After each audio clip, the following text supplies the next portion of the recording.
Bro, they really cooked her. Like, God, Joe's such a piece of shit. Like, I can't believe the missions that they put her on as vice president. They were, all right, Kamala, you're responsible for the border. Like, the psych was they sent her on was so humiliating. But beyond that, it was like objectively bad for her future career prospects.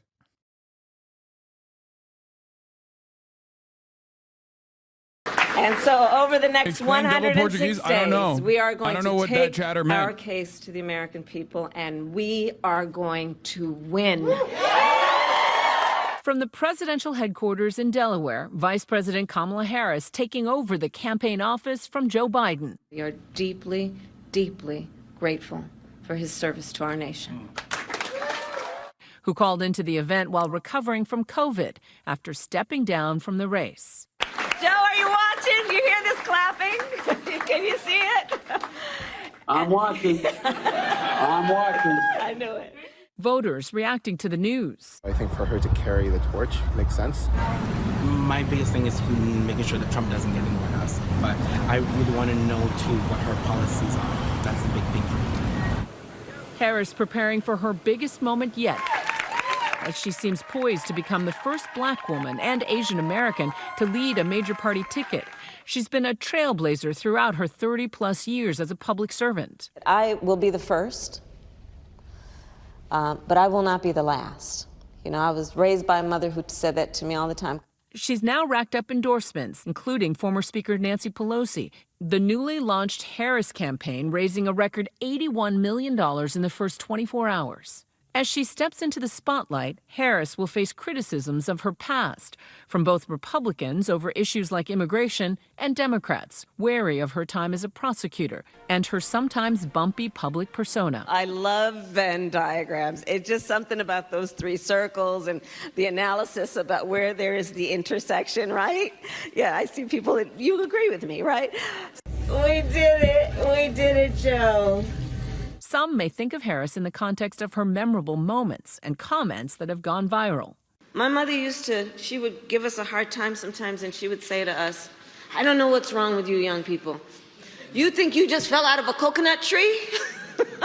This moment, once again, flooding social media. That clip being on Nightline is exactly what I mean when I say Twitter is not real life, but has the capacity to become real life by getting in front of mainstream media producers. That is an entire Twitter op, the coconut tree. It went from Twitter to TikTok and it blew the up. And now it's like a salient position.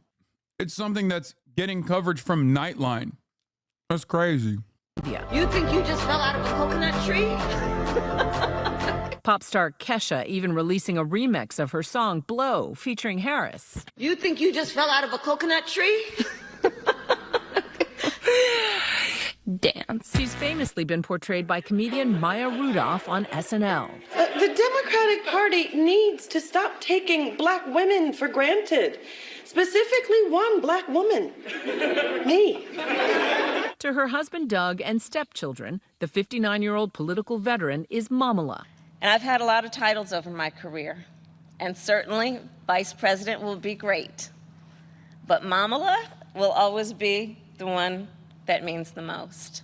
Her story began in the San Francisco Bay Area, a first-generation American born to an Indian mother and a Jamaican father who divorced when she was 6. For Harris and her sister Maya, their mother, Shamala, a breast cancer researcher, was their North Star. Our mother was fierce in her belief that you will be judged based on your actions, not your words. Her mother raised her and Maya as black women, because that's what they were. And it was a very intentful upbringing, and Kamala really, was proud of it. A formative experience was being bused to school, something she talked about during a 2019 debate. There was a little girl in California who was part of the second class to integrate her public schools. Oh my God. And she was bused.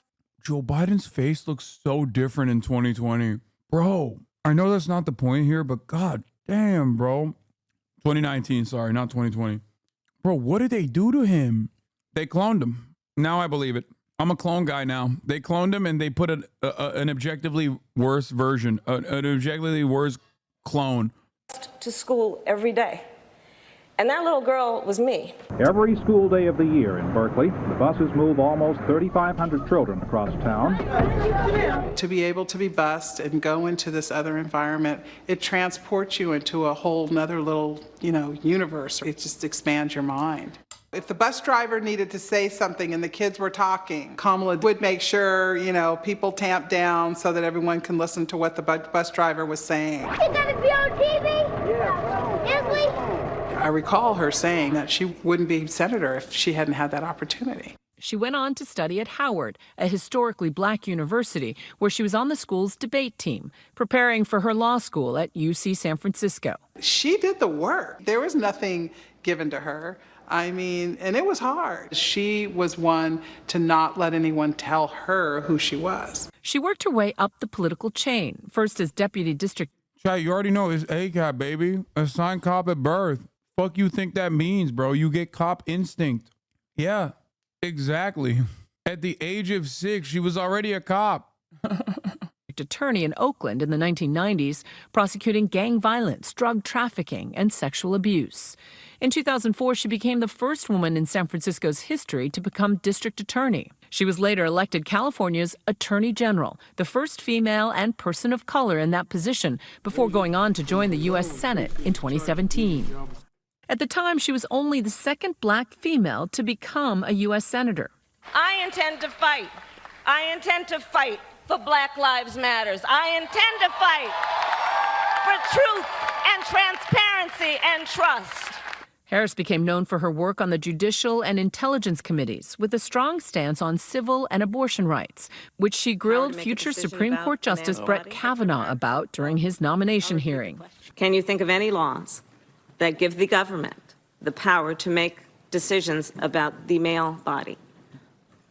I'm not thinking of any right now, Senator. In 2019, she too ran for president.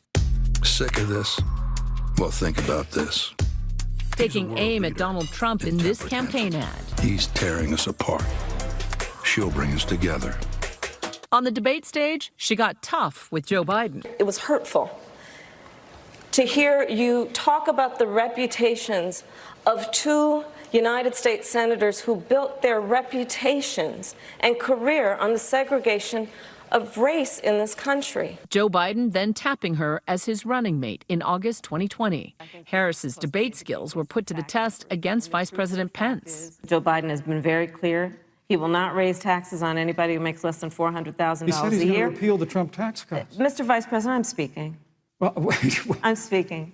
Her 2020 victory, another first. And to the children of our country, regardless of your gender, our country has sent you a clear message.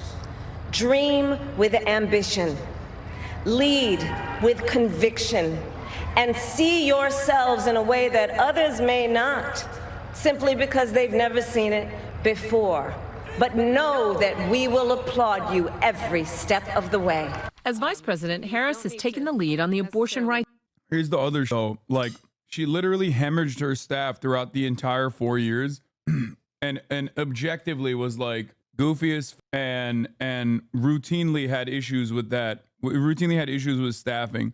And I genuinely don't know.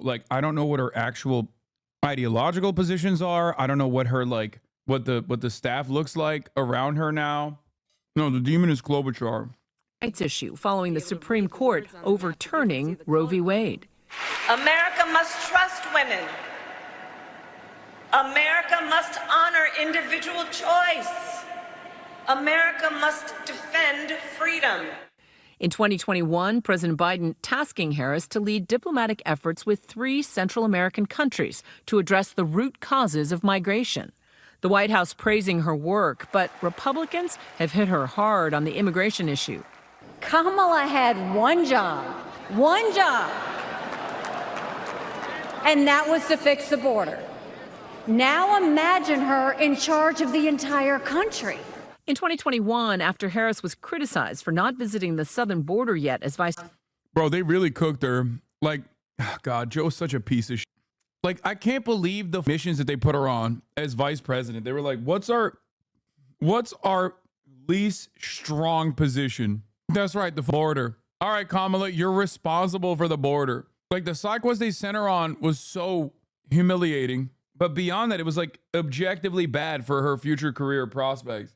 Vice President, she remained cagey in her response to NBC.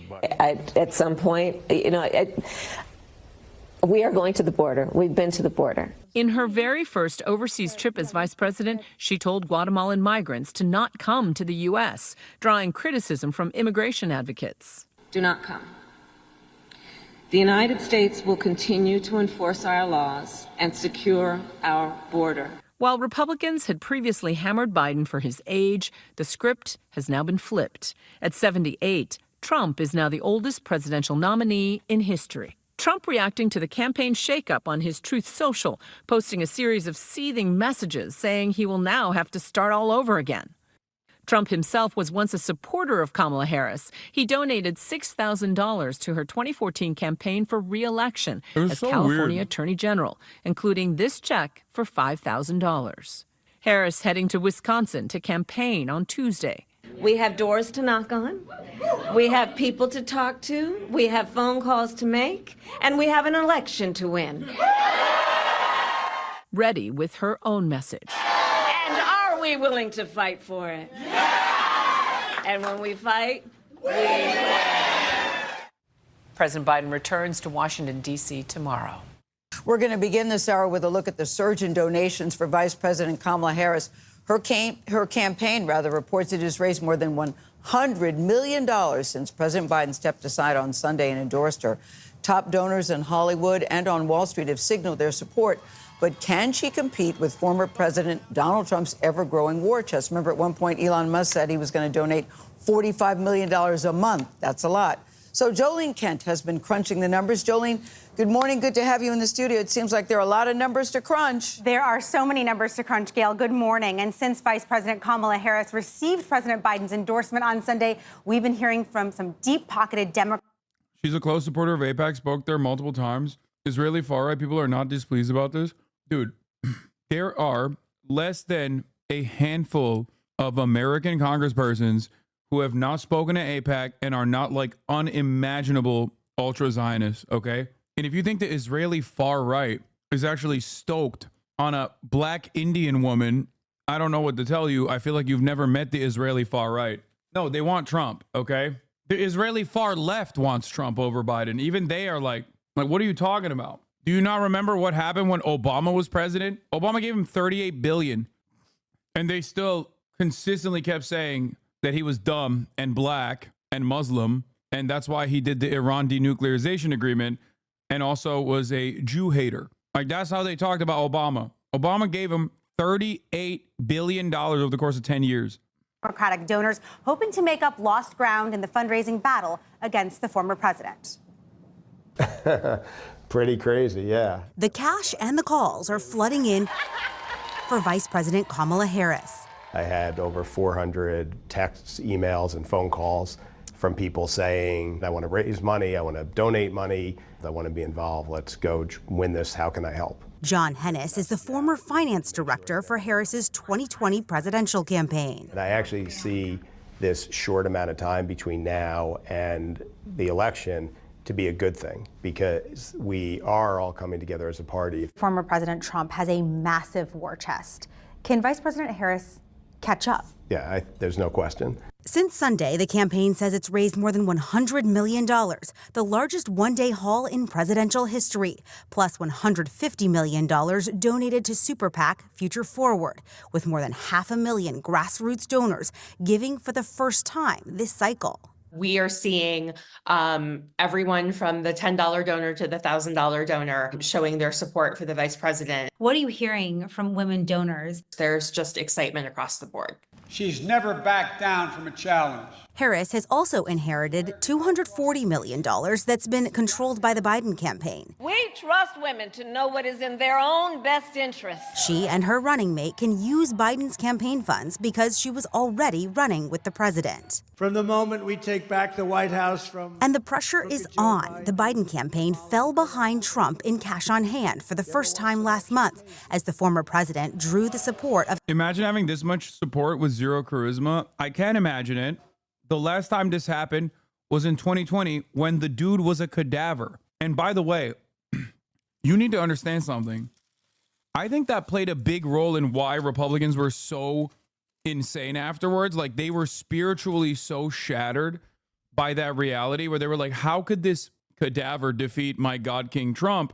It must have been cheating. There must have been like serious cheating going on. I think that actually played a role in why they became so nutty. It must have been the deep state. It must have been cheating. I could not comprehend how my God King Trump would ever lose to a dead man. Okay? Because in 2020, and just like in 2024, this is a pro-Trump or anti-Trump race. That's it. That's it. This matchup would have looked really bad if it was a pro-Trump, anti-Trump matchup, and the guy still leading the ticket was genuinely dying. Now there's actually a race to begin with. There was going to be no race by the time November came around. That's the reason why they're panicking. Of some Silicon Valley billionaires like Elon Musk. I think that you're seeing a lot of money pouring into Trump's campaign because they want deregulation on, for AI, the internet, and all that stuff. Hollywood director and Democratic donor Rob Reiner. What are your colleagues and friends in Hollywood telling you about what they think of Vice President Harris? Well, they like her. I mean, I hosted Vice President Harris a couple of weeks ago here at our house. Billy Crystal and a number of other people said, wow, I mean, this is somebody I haven't seen before. Now, some major donors who regularly give to Democrats, they're still sitting on the fence. They're calling for an open convention, a mini primary, if you will, where Harris can still be challenged for the nomination. The group reportedly includes Netflix co-founder Reed Hastings and former New York City Mayor Michael Bloomberg and a few other powerful deep. Yeah, good luck, bitch. Suck my dick. It's like donors do get a lot of play here, okay? They do, right?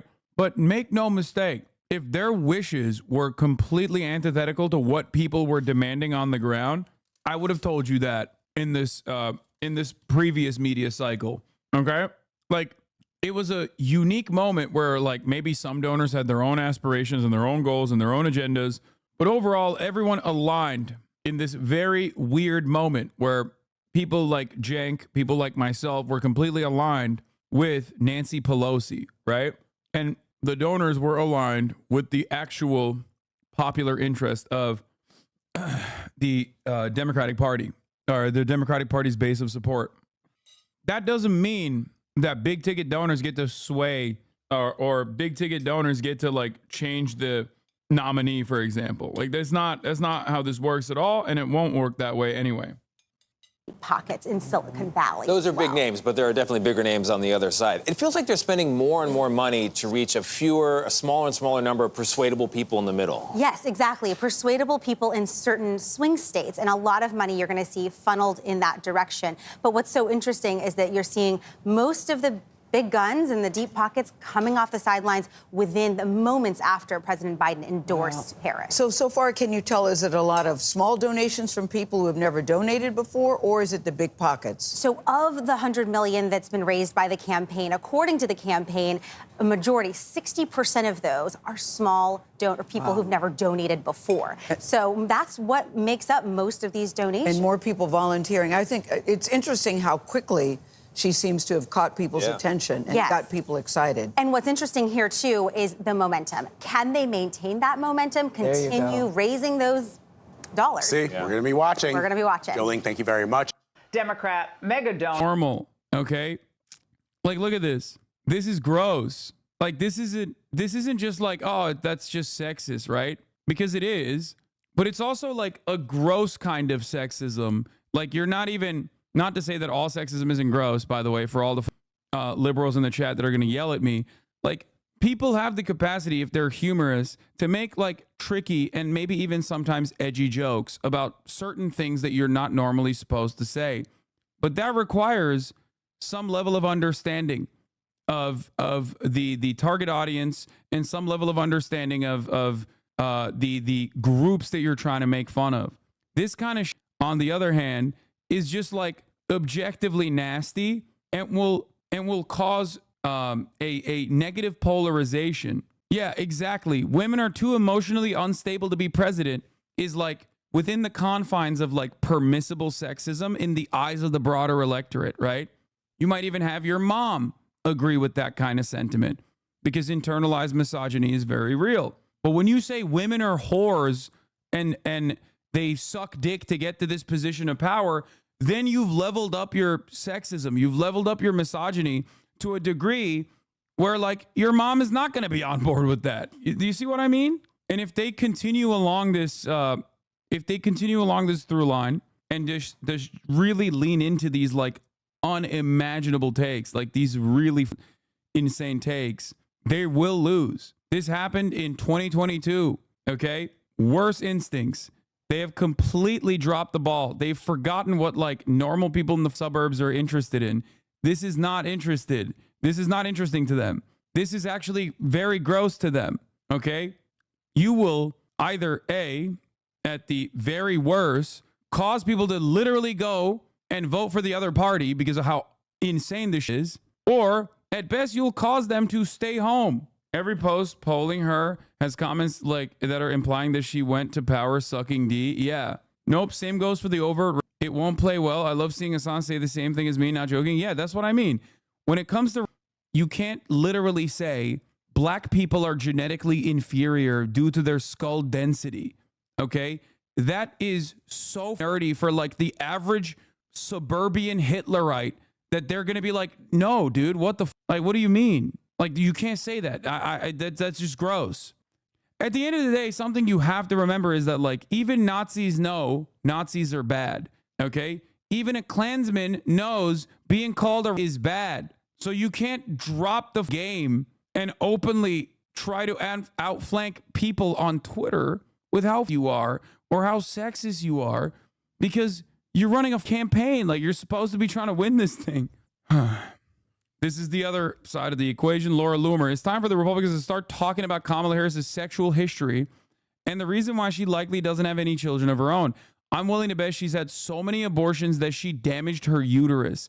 A woman who has no biological children of her own should not be allowed to make decisions in the White House for your children.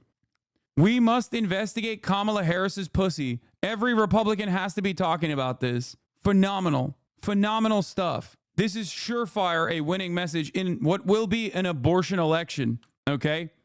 Saying that, by the way, in a country where like 55%, 60% of Americans are divorced. Okay. And they have stepchildren of their own is insane. Also, Laura Loomer herself is childless, but that's besides the point. We're not even going to get into that. At least they haven't said she's trans yet. I don't think they have. I don't think they've held themselves back on that front too. They just haven't come to the forefront yet. It's far too common and often accepted, unfortunately, to be sexist than it is to be racism will get checked in Republicans here and there, but blatant sexism isn't even checked. With Dobbs and Kamala, hopefully women and non-misogynists show up at the booth. No. You're misunderstanding me. Women themselves will oftentimes say, well, if she's a woman, she doesn't have the balls to go up against like world leaders. Or women themselves sometimes in the Republican Party or even in the Democratic Party go, I'm not too excited about the prospect of a female leader. Females are too emotional, right? Internalized misogyny. That is like within the confines of acceptability. But when you start saying you're a barren woman who has not followed through on the biological conditioning of being a cow that must bear children, all of a sudden you've lost the sauce. You're not hiding. It is completely outside of the confines of permissible. It is completely outside of the confines of like permissible sexism. You're doing too much. That's the easiest way to describe it. You're doing way too much. And Republicans can't help themselves, okay? They are doing too much. It's legitimately crazy how not a single one of the new alt-right female influencers actually live up to the standards they foist on others. No children for Loomer. Lauren Southern is a single mom. Just Pearly thinks is unmarried in her 30s and spends her time saying women have an expiration date. Yeah, I mean, of course. They're trying to get their bag. It's not true that 55% of Americans get divorced. 55% of marriages end up in divorce, but a huge amount of that is made up of people who get divorced multiple times.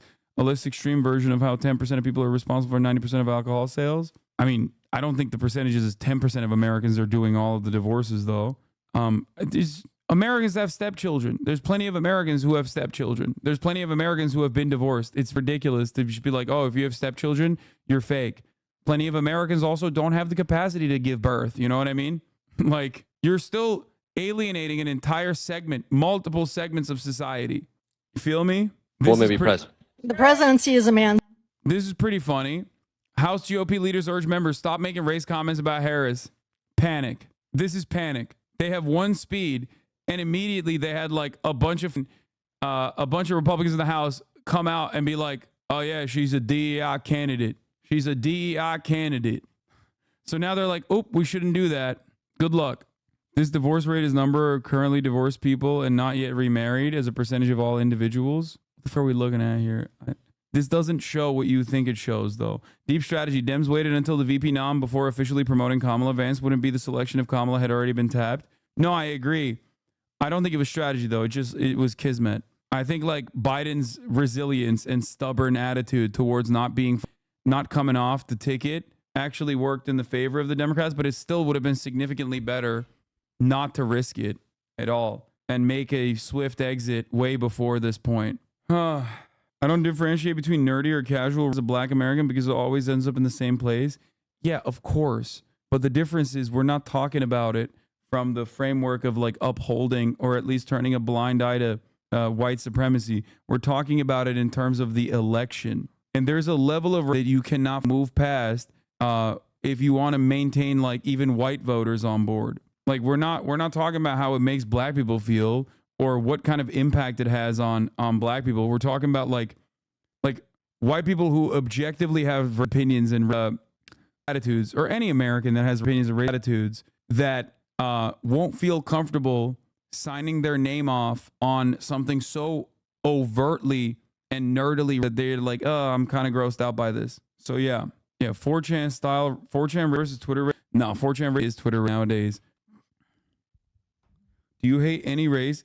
If so, which one and why? That's a weird ass question. No, I do not hate any race. So, yeah, the one race is cops. The only type of phrenology we allow in here is the cop dome, cop skull. ACAB actually means assigned cop at birth. So yeah, JD Vance is very compromised. Republicans across the board are also like very weird right now. They're in a weird space. They're kind of swinging for the fences in a state of utter panic, trying to figure out like what avenue of attack they can launch against Kamala Harris, because they were just completely unprepared for a very likely scenario where Kamala Harris takes over the ticket, something that they demanded for a very long time. And now that they got it, they have no way of fighting back against that sort of thing. And it blows my mind. It blows my mind how House Republicans are now making this their main talking point. Speaker Johnson has urged Republicans to stay away from this talk. Instead, they're doubling down. Well, I think she's one of the weakest candidates I've ever seen in the history of our country. I mean, intellectually, just really kind of the bottom of the barrel. And from the standpoint, dude, you can't try to lean on like how stupid Kamala Harris is when Donald Trump is running. Okay, what are we talking about? Like, you can't literally say that this person who was like a career prosecutor, attorney general is like so stupid. No, it's supposed to be the other way, dumbass. You're supposed to be like, oh God, she's such an elitist. She's such an elitist who doesn't speak to the people in the way that they can like understand what she's saying. What are they doing? Like in a straight ticket matchup, Donald Trump versus Kamala Harris, ain't nobody's gonna be like, yeah, I think the stupid one is Kamala Harris.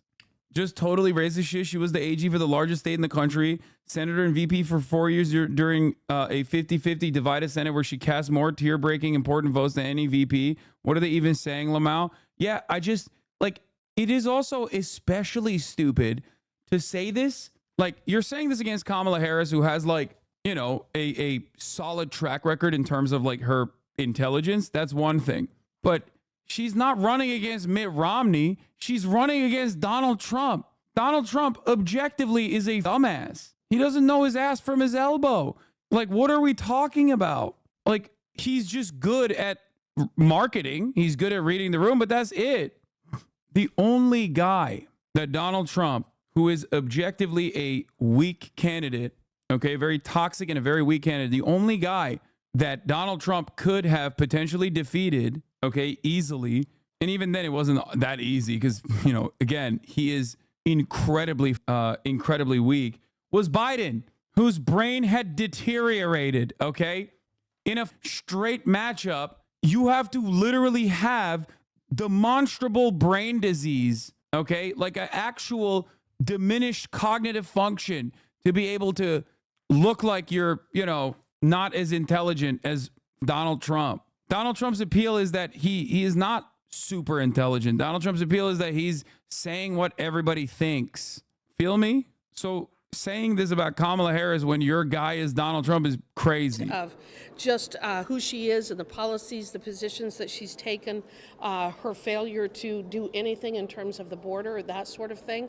I think it's just a failure from top to bottom.